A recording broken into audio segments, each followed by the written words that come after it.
right, we want to solve this exponential equation. We have 3 to the x plus 1 power equals 5 to the 2x minus 1 power. Now, one thing we note here is, of course, that these are not the same base, right? So since the bases are not the same, we can't just say that the exponents are equal, okay? So how are we going to solve an exponential equation of this type? Okay? Remember, we want to solve for x, right? Which means we sort of want to bring the exponent down, per se. Okay? So the only way to do this, or the only approach, is to take the natural log of both sides. Now, we can take the common log of both sides, or log base 10. Okay? But usually, we take the natural log of both sides. So what do we mean by that? We mean that, okay, the ln of 3 to the x plus 1 equals the ln of 5 to the 2x minus 1. So why do we do that?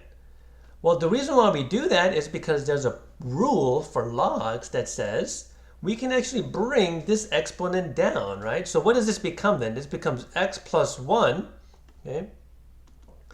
X plus 1 times the ln of 3 equals, and the other side we get the 2x minus 1, which comes down, 2x minus 1 times the ln of 5. Notice that, wait a minute, there's no exponents anymore, right?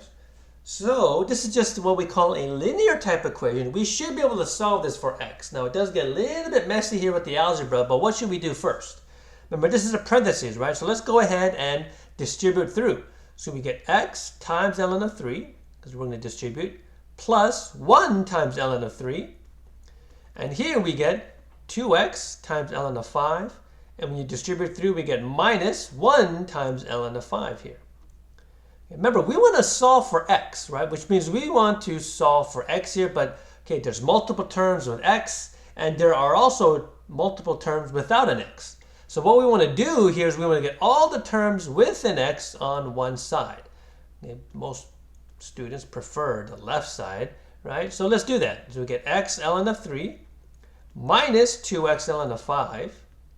Okay, plus ln of 3, we'll just leave that there. Notice that here, this cancels out, so we get negative ln of 5. Okay, so now, okay, there's an x here, there's an x here. This term does not have an x, so I want to subtract that over to the right side.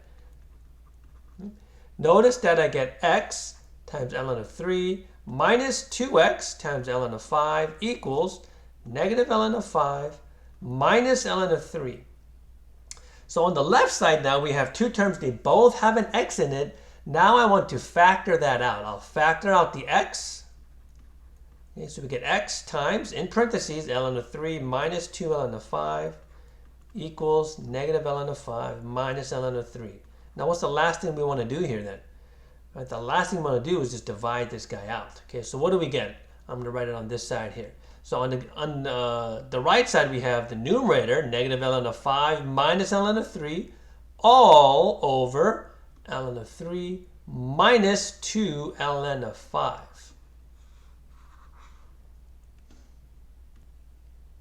All right, now this is what we call the exact answer. It looks a little bit messy, okay? But we certainly should be able to use our calculators, right, to get this end result here. Now, you do want to be very careful when you punch this in your calculator, okay?